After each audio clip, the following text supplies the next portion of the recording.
ذرا اس کی بات سنیں کیا فرما رہے ہیں. جتنا عشق کر لو وہ کم ہے، وہ کم ہے، وہ کم ہے. باقی علی کی جتنی شان بیان کرو وہ کم ہے، وہ کم ہے.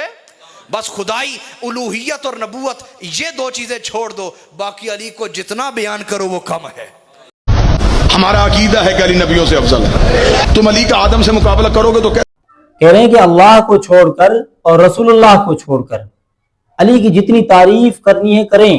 بھائی کتنی تعریف کریں، یہ اتنے پیغمبر ہیں، اتنے نبی ہیں، ان کو چھوڑ دیں.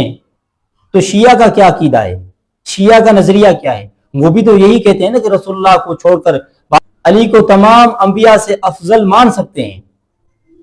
وہ بھی تو یہی کہتے ہیں کہ رسول اللہ صلی اللہ علیہ وسلم کو چھوڑ کر باقی تمام انبیاء سے حضرت علی افضل ہیں.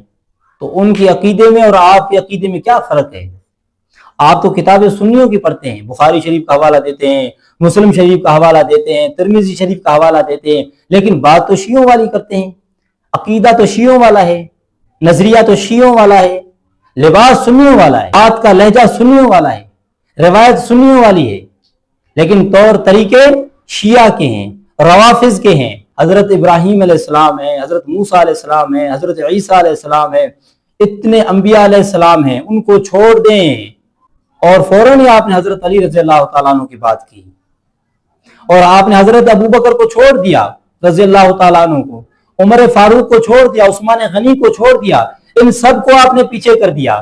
فوراً ہی نبی علیہ السلام کی بات آپ اس کو لائے. اہل سنت کا یہ نظریہ ہو سکتا ہے